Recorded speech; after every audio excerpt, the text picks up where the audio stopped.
It's Thursday, August 25th, 2022. Welcome to FRC Media News. I'm Keith Tebow. Schools in Fall River start up next week. We have a preview of what to expect in the Fall River Public Schools, at Diman, and at Bishop Connolly. The new BMC Durfee High School is officially dedicated at a ceremony and open house this week, and early voting for the state primary begins this weekend. We have a preview of how it will work here in Fall River. All this and more coming up. The new school year gets underway next week. Students in the Fall River Public Schools will begin returning to the classroom on Wednesday. School Superintendent Maria Ponce is excited about getting back to school and says the first day is always one of her favorites. In her first full school year as superintendent, Ms. Ponce leads a district that has seen an increase in state funding.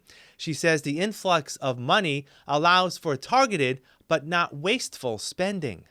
We need to invest in our resources for teachers. We need to invest in staffing, in our buildings to make sure that they are safe places for our kids to be in. We have done a tremendous amount of investing in technology because as one of the things that came out of COVID was how important technology is to have in the classroom. We've invested considerable money in making sure that we have Promethean boards in every classroom, that we have, we're a one-to-one district where all of our students will have access to a Chromebook, but we've invested in one of our instructional priority is to make sure that we have high quality curriculum in front of kids. We've invested in that, and we want to make sure that we give teachers the resource, professional development that they need so that they can support our kids and engage them by providing them the supports that they need for grade level work so that they can access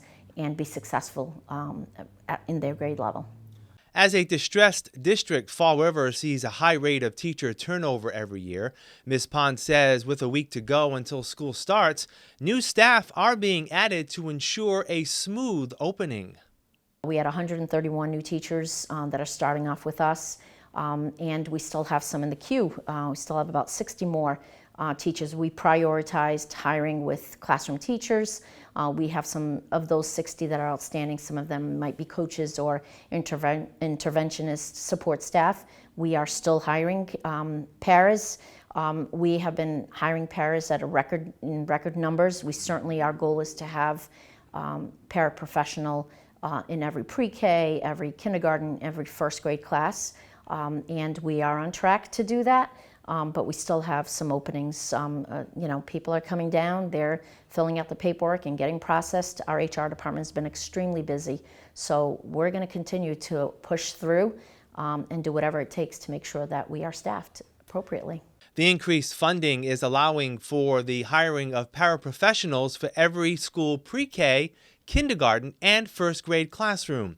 Ms. Ponce says providing extra support in the early years of development will help students successfully learn.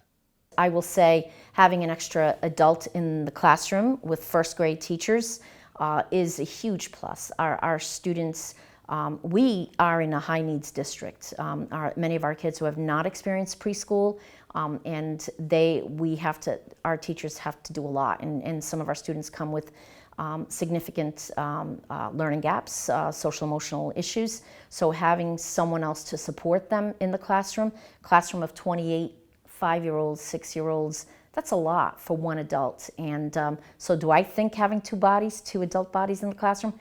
Without a doubt, I think that it's much needed. And our teachers deserve that because our students deserve it.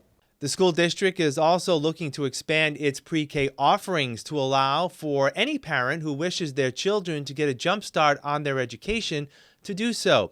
Ms. Ponce says she hopes to launch 5 to 6 additional pre-K classrooms as soon as possible, but obstacles remain.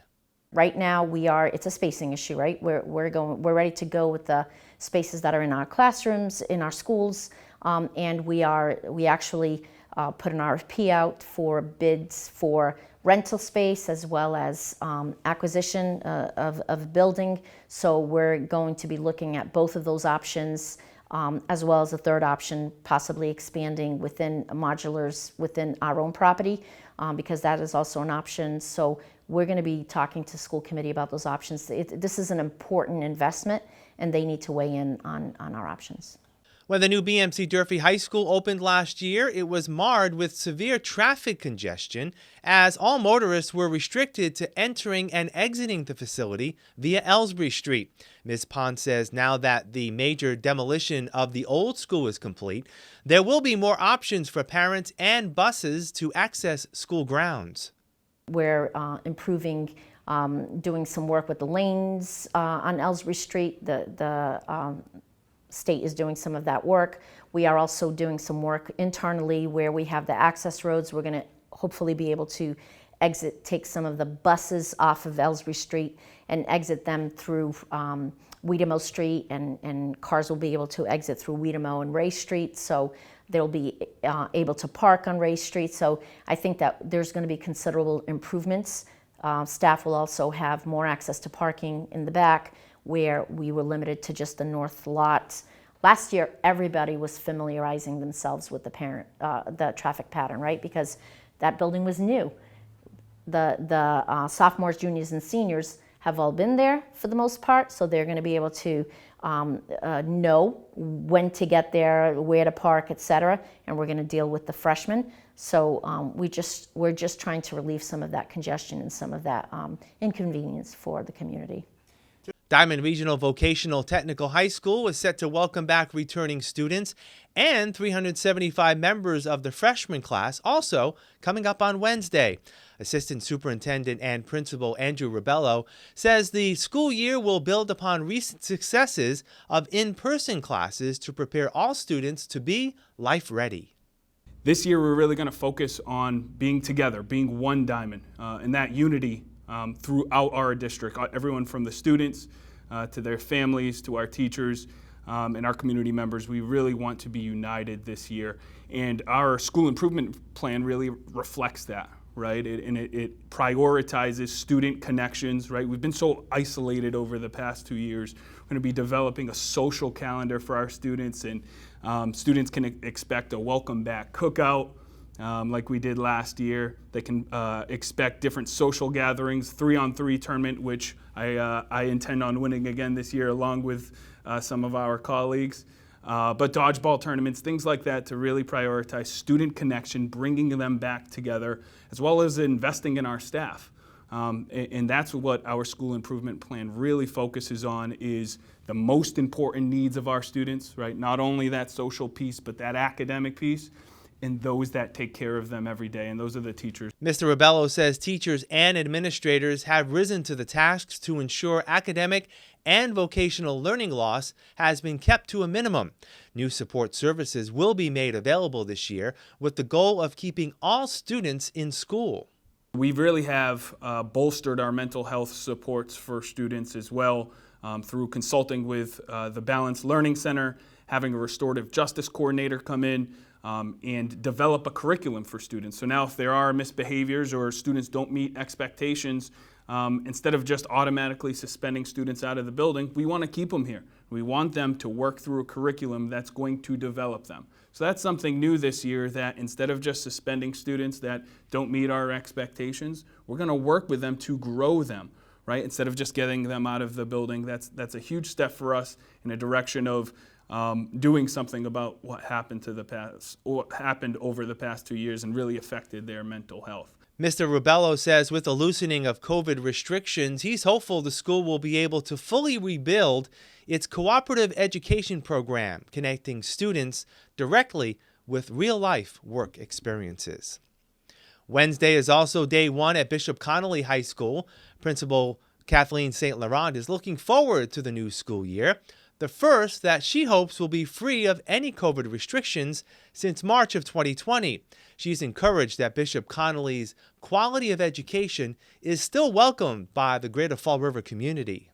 I think families more and more are seeking that personal, family-centered approach in a smaller environment, knowing that the academic standards are very high, that the college acceptances are 100% with great financial scholarships for our graduates, really want to give their students that opportunity to be part of the Bishop Connolly family. So we're really excited about enrollment and excited about welcoming our new students. Ms. St. Laurent says some extra attention will be paid to incoming freshmen to orient them to high school life and focus on closing any learning gaps created by remote learning during the pandemic. We've created a new freshman seminar, so we'll be working very closely with our new students, knowing they're coming from a variety of educational backgrounds, to ensure that they have no curriculum gaps, that they're all up to speed, that they're ready to get into the high school curriculum, both in math and in ELA, and also in technology skills. So we're really excited about the freshman seminar program. And we really did feel last year being in person and being able to have all our students together, was a great benefit, because we've learned in-person learning for sure is the way to go. Connolly will return to a full slate of athletic and other co-curricular activities beginning in the fall, free of COVID restrictions. Academically, the school is looking to expand its STEM offerings to current and prospective students. We had a wonderful end-of-year design project last year where we actually had our students working with community leaders in veterinary programs on pet prosthetics, and they designed a number of them. We had people come from Buttonwood Zoo and different organizations, and we're so impressed with it. So we'll be continuing and developing the engineering design projects. We're also going to be continuing to partner and work closely with our elementary schools in the Diocese of Fall River, bringing the students here to Bishop Connolly to do some engineering and STEM work from 6th grade on. Nearly a year after it was open to students, the new BMC Durfee High School was dedicated at a ceremony held Wednesday at the school's Nagel Auditorium. Fall River Mayor Paul Coogan says the state-of-the-art facility was long time coming, made possible with widespread community support. Not that long ago, this was only a dream that we decided to work hard on for a few years after I retired as the first vice principal from Durfee. We campaigned hard, we canvassed, we held signs, we made phone calls, you name it. We all felt a tremendous sense of accomplishment when the voters saw what we saw, and they agreed with us that Fall River needed a new Durfee High School. And if there is only one thing I learned in my 3 decades spent at Durfee, it is that Durfee is much more than a building. It is much bigger than that. Durfee is resiliency, like the students who defy all the odds to meet their potential. Durfee is a community, like the way I saw students and faculty come together whenever we were faced with a tragedy. Durfee is pride, whether it's the crowd cheering on our legendary sports teams or the alumni who went on to show the world just how great the city of Fall River is. The keynote speech at the dedication ceremony was given by Massachusetts Senator Edward Markey. He says the new school will provide city children with a gateway to a bright tomorrow. By building this new high school, Fall River is ensuring that every child from every family, regardless of income, regardless of race, regardless of which part of town they're from, every child will have access to the very latest technology, and every child in Fall River will have the opportunity to compete and succeed against the best and brightest students this country has to offer. With your unprecedented commitment, the support of their families, and the support of their local, state, and federal government, I am confident that our children, the children of Fall River, will succeed, and they must, because even though children represent 22% of our population, they represent 100% of our future. Here's an update now on the latest COVID-19 numbers in the city of Fall River, based on a report released last Thursday, August 18th. 103 new cases of the virus were reported last week, down from 113 the week prior. The city now has 32,176 total cases of COVID since the onset of the pandemic. Vaccination rates still remain flat. 68% of all city residents having received at least one dose of the vaccine, 60% considered fully vaccinated, and only 27% of all city residents have received a COVID-19 vaccine booster. We'll have more FRC Media News right after this. Here are some job descriptions on the latest hot jobs list from the Mass Hire Fall River Career Center.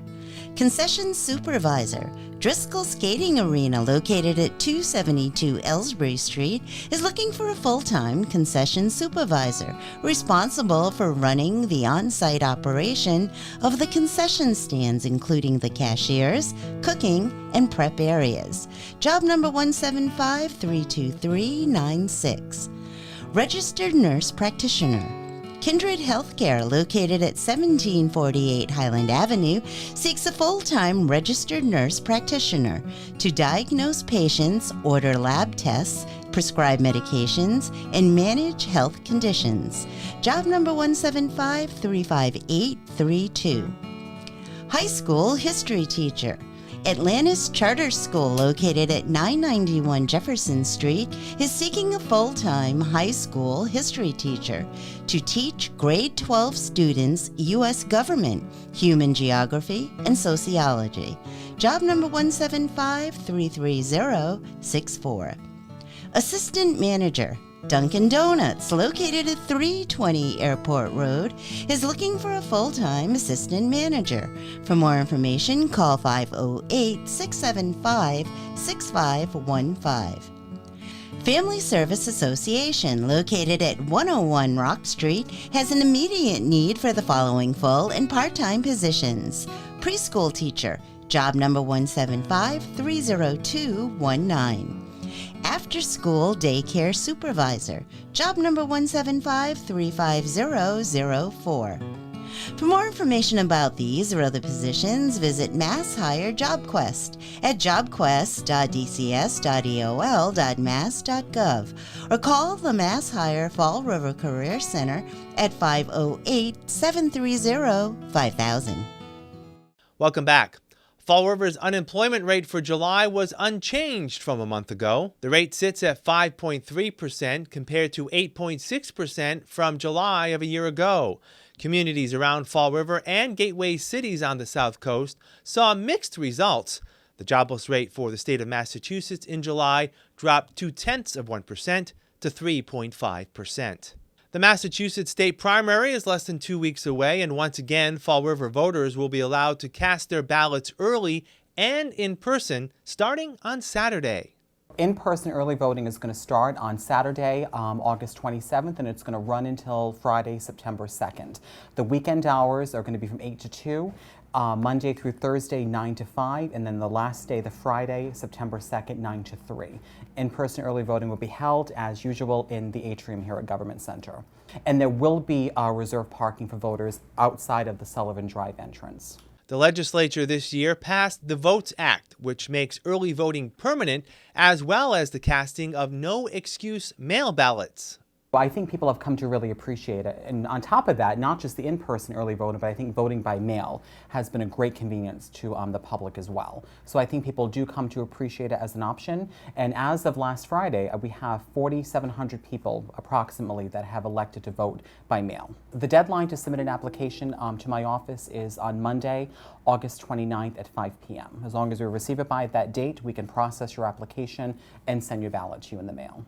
Mail ballots can be returned by mail, dropped off at the elections office on the 6th floor of Government Center, or in a drop box outside the 3rd Street entrance. Ballots must be received by 8 p.m. on primary election day on September 6th. Saturday will also be the last day for voters who are not registered to vote in the state primary to do so. The elections office will stay open on Saturday until 5 p.m. All 27 city precincts will be open on Election Day from 7 a.m. to 8 p.m. We continue our look now at some of the candidates running in the state primary on September 6th.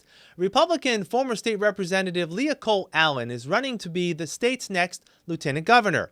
She's looking to continue the work of current Republican Lieutenant Governor Karen Polito in helping meet the needs of local cities and towns. one of the most important things we can do is make sure that the cities and towns are receiving enough local aid so that they don't have to keep raising property taxes or adding extra fees for trash pickup or things like that, because that makes a big difference to people on fixed incomes, to everyone, to working families, to just young people who are trying their best, because renters, even that affects them, because the more you raise property taxes, landlords are only going to eat that cost for so long before they have no choice but to raise the rent. So if we want to talk about the fact that housing and rents are getting out of control, I think that all comes back to in a way, spending at the state level. Ms. Allen, who is not vaccinated for COVID-19, decided to enter the race after she was let go from her nursing job. She feels government should not be in the role of implementing mandates and should protect the freedoms outlined in the Constitution. She feels another Republican administration will guard against the liberal actions of the state legislature. Our legislature is a supermajority of Democrats, and getting more and more progressive in the legislation that they're pushing forward. And at some point, I think, we need to stand up and push back on this a little bit. That's historically seems to be why Massachusetts elects Republicans, as kind of as a counterbalance to our extremely progressive legislature. And the things that are being passed right now are really making a big difference in people's lives, and we need someone that's going to stand up and really fight for the things that are important and the things that are going to preserve our freedoms and our constitutional rights and the way of life that makes America the greatest country on earth to live. Ms. Allen is running in tandem with gubernatorial candidate Jeff Deal. She feels in her role as chair of the Governor's Council, she will strive for the appointment of state judges, which protects the rights of all Bay State residents. I think what we need are judges who have a good understanding of our Constitution. I feel like a broken record, but really, I think a lot of our problems would be solved if we would just follow what our forefathers wrote for us in the Constitution. So I think we need to be appointing judges who have a good understanding and a good interpretation of the Constitution, and who are going to make good decisions. The other thing that kind of an offshoot of this is a lot of people are concerned about gun violence. Well, the thing is that we have laws on the books to prosecute firearms offenses, but if you ask any police officer, when they arrest someone on a firearms offense, most of the time they're out on the street again the next day. So we need judges that are willing to dole out a punishment that fits the crime. And I think that will improve the quality of life for a lot of residents in Massachusetts as well, if we can get dangerous people off the streets. When it comes to serving gateway cities like Fall River, Ms. Allen says the key is providing quality education and employment opportunities. If we can help the kids in these gateway cities get better educational opportunities, that's going to help them in the long run as well. We definitely need to focus on some of our workforce development. I think a lot of the programs that we actually have aren't being taken advantage of, and people, there's plenty of jobs right now that are going unfilled, and we can help fill those jobs and elevate people's quality of life by training them for some of these skilled jobs, like being machinists or different skilled labor. And I think definitely a focus on vocational schools as well. Please take time to look at our complete interviews with the candidates thus far in the primary by visiting our special Election 2022 webpage and our website, frmedia.org. We'll wrap up this edition of FRC Media News right after this.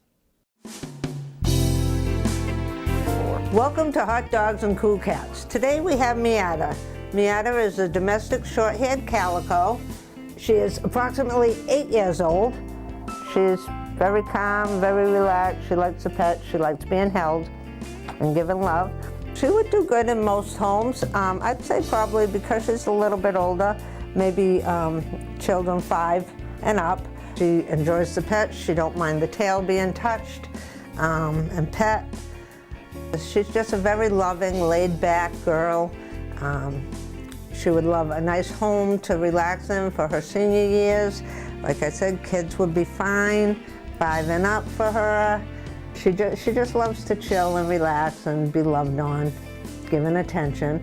So if you'd like to meet Miata, come on down to Forever Paws, 300 Linwood Street in Fall River. Our phone number is 508-677-9154.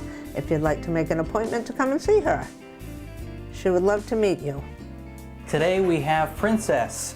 Princess here, she's an 8-year-old pit lab mix.